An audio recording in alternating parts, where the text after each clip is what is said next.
Olá pessoal, sejam todos bem-vindos. Hoje é domingão, dia 29 de outubro, final do dia, e a gente está aqui para poder entregar para vocês toda a movimentação do fluxo estrangeiro no nosso mercado.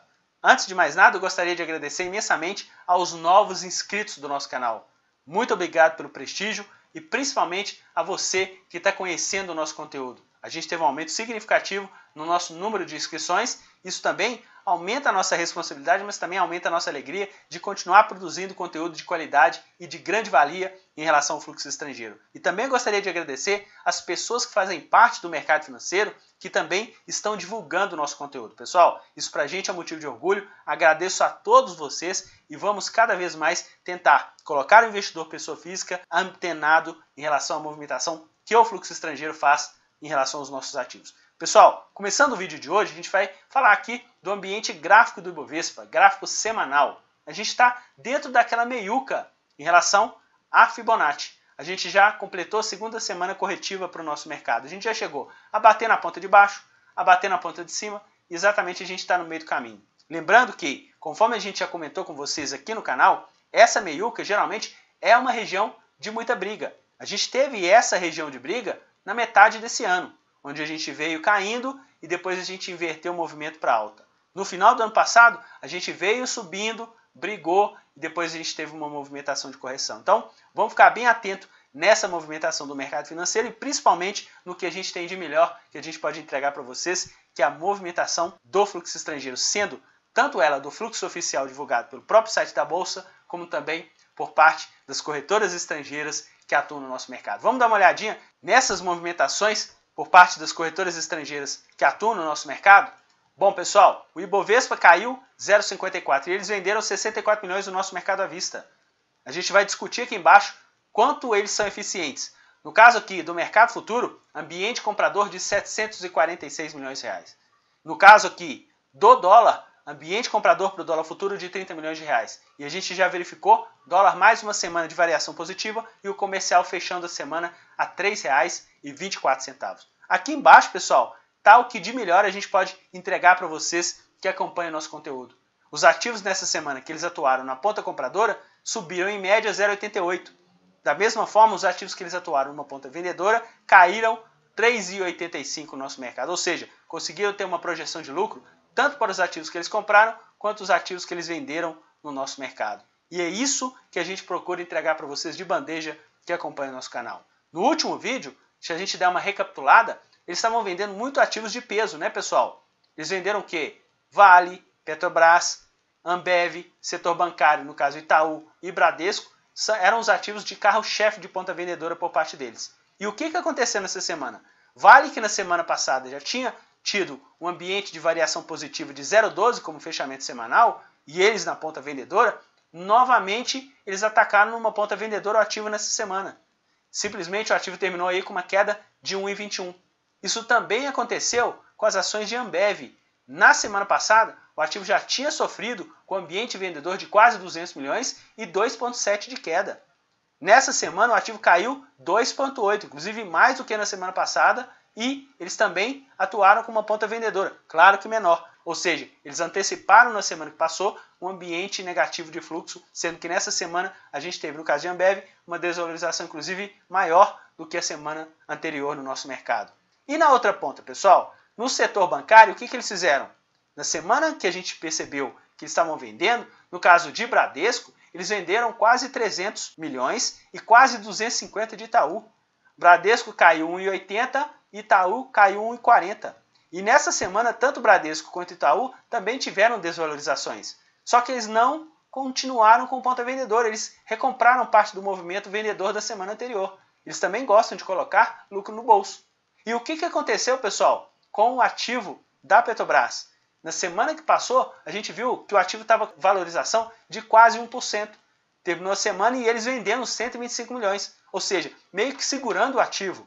E nessa semana que eles atuaram a favor de ponta compradora no ativo, olha o resultado, pessoal. 4,99% de alta.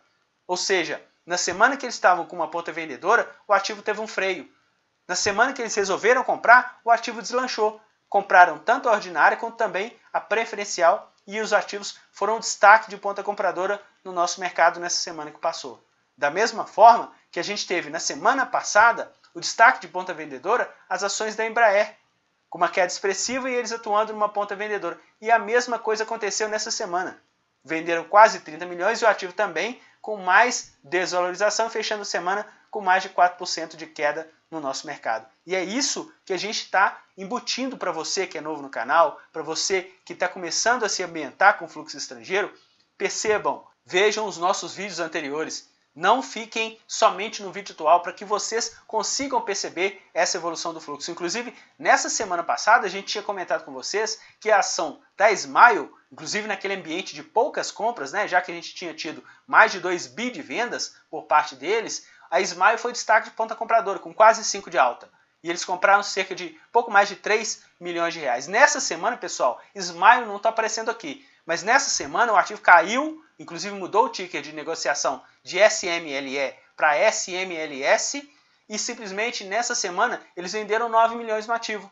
E o ativo caiu quase 5%, ou seja, tudo que tinha subido na semana anterior com eles comprando, caiu nessa semana com eles atuando numa ponta vendedora. Pessoal, dá uma outra olhada aqui sobre o poder do fluxo. Olha aqui as ações do setor de siderurgia, pessoal. Os Minas e CSN, 9,6% e 10,8% de queda. E foram os ativos de maior volume vendedor depois de Vale no nosso mercado. Se você observar bem, o que aconteceu com as ações da Goal? Eles venderam? Sim, só que o volume vendedor foi menor. E se você observar também, a queda semanal foi menor no nosso mercado. E para a gente fechar essa movimentação de pressão, o que eles fizeram para a GGBR?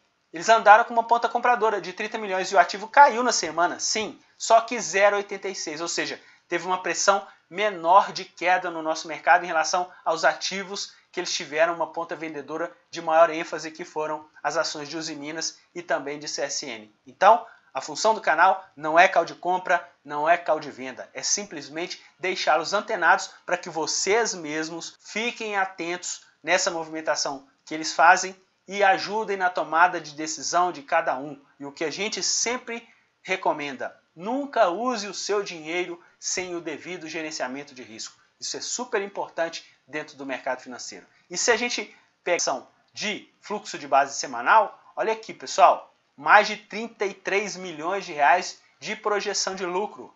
Lembrando que algumas semanas atrás, eles fecharam 2 semanas consecutivas de perdas. E somente nessas 2 semanas consecutivas que eles auferiram projeção de lucro no nosso mercado à vista, eles mataram essas semanas perdedoras. Eles perdem, tem semanas que eles são perdedores, mas a quantidade de semanas que eles são eficientes no nosso mercado, nesse acompanhamento que a gente faz com vocês há mais de um ano, é simplesmente fantástico a gente poder acompanhar isso com vocês e entregar para vocês esse conteúdo. Então, vamos falar agora de mercado futuro. Exatamente, a gente vai começar aqui comentando com vocês a movimentação deles no índice futuro, pessoal. E olha que interessante, a gente teve aí uma correção dos preços no pregão de quinta e sexta-feira, certo? E eles atuaram numa ponta compradora quinta e sexta-feira, no nosso mercado futuro.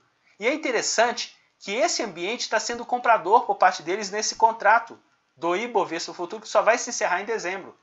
E esse ambiente comprador está ajudando a quê? A segurar os preços, pessoal. Vocês conseguem perceber que tem dias no intradiário que a gente tem uma queda expressiva e o mercado retoma. E na grande maioria das vezes, eles estão atuando numa ponta compradora. E é isso que a gente tenta deixá-los sempre atentos, já que na semana passada a gente comentou com vocês dos contratos em aberto pelo próprio site da Bolsa, que eles estavam com uma ponta vendedora, e se você dá uma olhada no nosso canal, eles diminuíram aquela ponta vendedora de pouco mais de 90 mil contratos que eles estavam no nosso mercado. Então, essa pressão, o que eles fizeram? Eles estão atuando como uma ponta compradora no mercado futuro, justamente para poder vender alguns ativos naquele ambiente de topo de nível de preços. Então vamos ficar bem atento em relação a essa movimentação, porque se a gente também fizer uma analogia aqui com o mercado à vista do nosso fluxo oficial da Bovespa, a gente tem aqui o fluxo de setembro e outubro. Setembro, o mercado subiu boa parte do mês, eles comprando, e no final do mês o mercado deu aí uma arrefecida e eles começaram a vender. Quando chegou aqui no mês de outubro, pessoal, eles estão muito laterais e agora começaram a vender parte do movimento, sendo que a Bovespa sempre divulga essa movimentação de dados com 2 dias úteis de atraso. Então, se a gente não tiver ímpeto por parte deles no nosso mercado, a gente não vai ter aquela expansão simplesmente do nosso mercado subindo com maior ênfase. Isso depende do fluxo estrangeiro. Então, eles estão aproveitando no mercado à vista para empurrar o mercado para cima e justamente para poder prender alguns ativos com ambiente de valorização e poder vendê-los no nosso mercado à vista. Então, vamos comentar aqui em relação ao ambiente deles no dólar. Pessoal, olha que interessante que eles estão no dólar. Um show nesse contrato. Tirando que tudo que a gente ganhou no pregão de quinta-feira, a gente devolveu no pregão de sexta. Mas ainda assim, eles estão com um preço médio muito satisfatório. 3,192 de médio no dólar. Ou seja, eles estão com mais de 45 pontos de projeção de lucro, sendo que a gente só vai ter liquidez no pregão de amanhã para esse contrato X. Já que no pregão de terça-feira a gente já vem com liquidez no contrato novo. Sendo que no início do contrato eles começaram comprando e depois zeraram compras.